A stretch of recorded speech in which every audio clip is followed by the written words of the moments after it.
channel. मैं हूँ पूजा and I make videos on education, travel and lifestyle. Educational videos on this channel and travel and lifestyle videos on my vlogging channel, जिसका link नीचे description box में दिया हुआ है. अभी जाओ उसे भी जाके सब्सक्राइब करो. आई होप इसको तो सब्सक्राइब कर ही लिया होगा. तो चलो शुरू करते हैं. तो आज के वीडियो में हम बात करने वाले हैं अबाउट अ पर्टिकुलर इंडस्ट्री. आज हम किसी कोर्स के बारे में बात नहीं करेंगे. आज हम बात करेंगे एक इंडस्ट्री के बारे में, और उस इंडस्ट्री में घुसने के लिए आपको कौन से कोर्सेज करने पड़ेंगे ये मैं वीडियो में बताऊंगी. उस इंडस्ट्री में घुसने के बाद आपको सैलरी कितनी मिलेगी, पैकेज कितना मिलेगा, ये भी मैं इस वीडियो में बताऊंगी.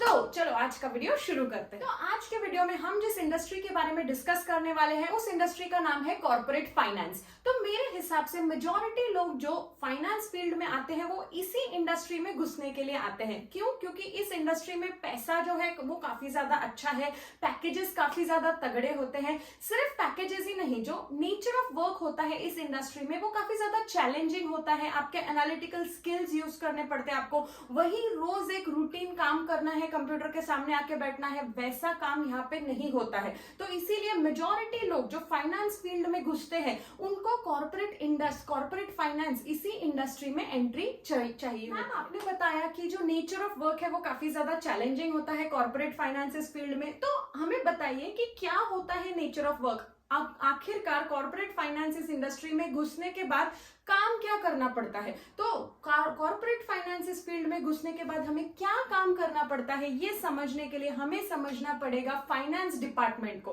किसी भी ऑर्गेनाइजेशन में जब आप जाते हो तो उसका जो फाइनेंस डिपार्टमेंट है उसकी हायरार्की को जब आप समझोगे तब आपको समझ में आएगा कि कॉर्पोरेट फाइनेंस में एंटर करने के बाद आप क्या काम करने वाले हो. तो चलो फाइनेंस डिपार्टमेंट को ब्रेक करते हैं हम 3 हिस्सों में. हर ऑर्गेनाइजेशन का फाइनेंस डिपार्टमेंट जो है वो 3 हिस्सों में डिवाइडेड होता है.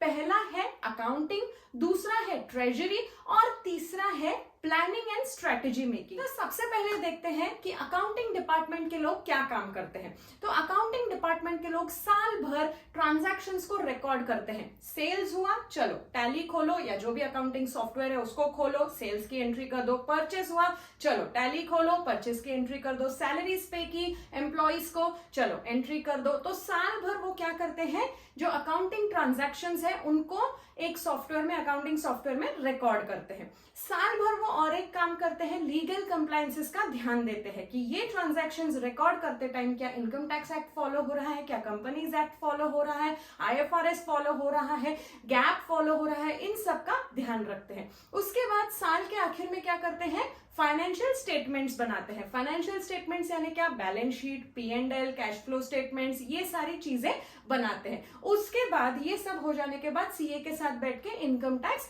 रिटर्न्स बनाते हैं. तो अकाउंटिंग डिपार्टमेंट वाले लोग बेसिकली ये काम करते हैं किसी भी ऑर्गेनाइजेशन. अब देखते हैं कि ट्रेजरी डिपार्टमेंट वाले क्या करते हैं. तो जो ये ट्रेजरी डिपार्टमेंट वाले होते हैं काफी अमीर होते हैं. अमीर से मेरा मतलब है जो कंपनी का सारा कैश है उसका ध्यान रखते हैं. They are the incharge of cash.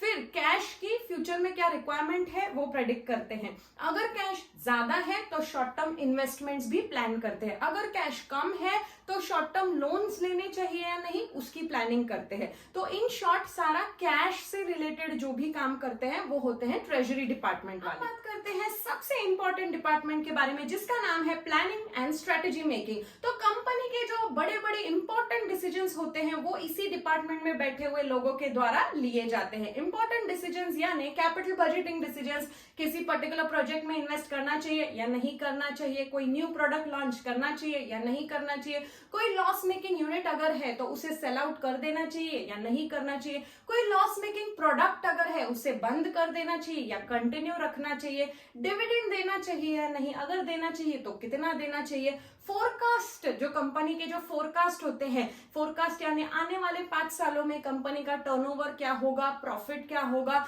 ये सब जो फोरकास्ट होते हैं वो इसी डिपार्टमेंट में बनाए जाते हैं.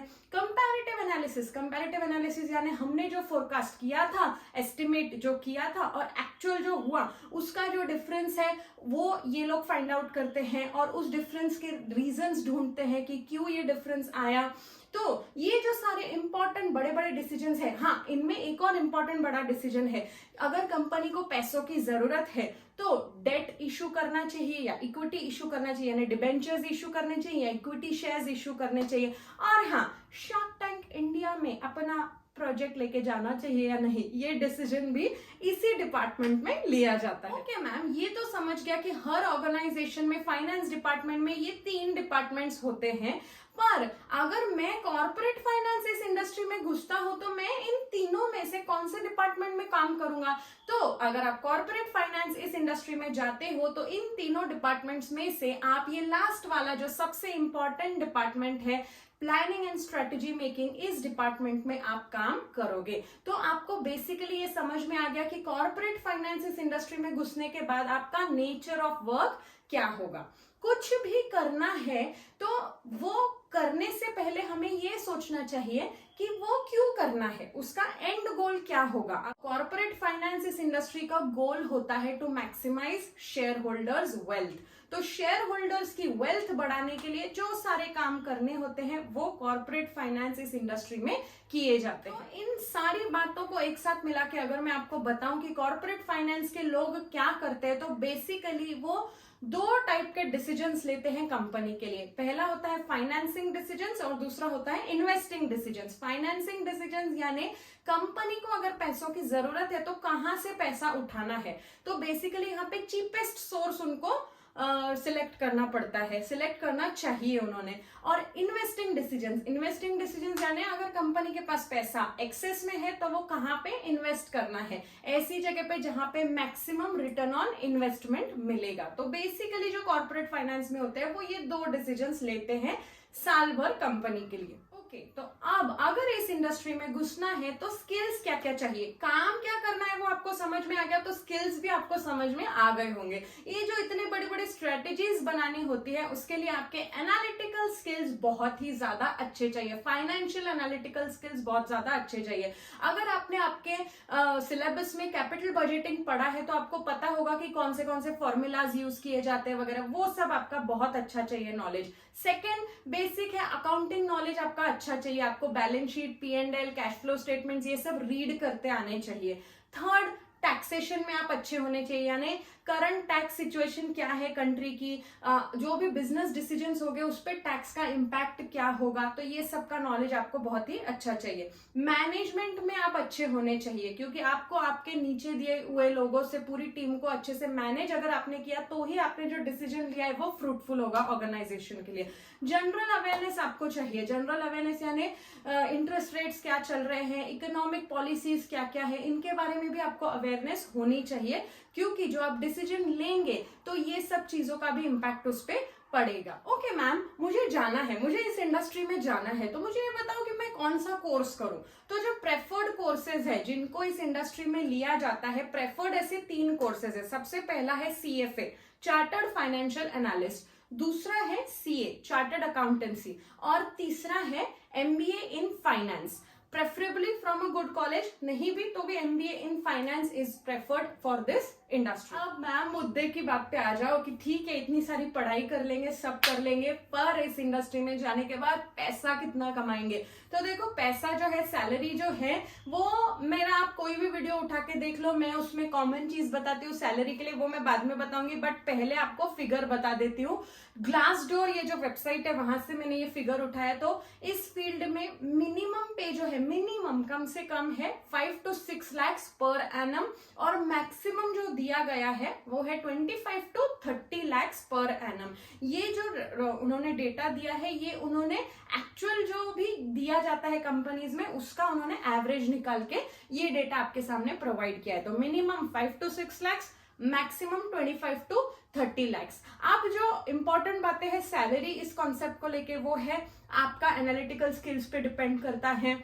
हो सकता है आप ज्यादा एजुकेटेड हो और आपका कोई कलीग है वो आपसे कम एजुकेटेड है, बट सैलरी आपकी सेम है, या कभी कभी उसकी ज्यादा है। तो वो क्यों होता है? क्योंकि उसके एनालिटिकल स्किल्स में भी आपसे ज्यादा अच्छे हैं, कम्युनिकेशन स्किल्स आपसे ज्यादा अच्छे हो सकते हैं, कन्विंसिंग स्किल्स अच्छे हो सकते हैं, या फिर उसके पास एक्सपीरियंस आपसे ज्यादा हो सकता है। तो ये बहुत सारी बातें मैटर करती है सैलरी इस पॉइंट को डिस्कस करने के लिए। So this is it for this video guys. I hope आपके लिए ये वीडियो यूजफुल रहा हो। अगर हाँ तो सब्सक्राइब करना बिल्कुल मत भूलना, क्योंकि मैं ऐसे ही यूजफुल इंफॉर्मेटिव वीडियोस आपके लिए हमेशा बनाती रहती हूँ। अपने फ्रेंड्स के साथ भी शेयर कर लो मेरे चैनल की लिंक, मेरे वीडियो के लिंक। तो मिलते हैं अगले वीडियो में। Till then take care.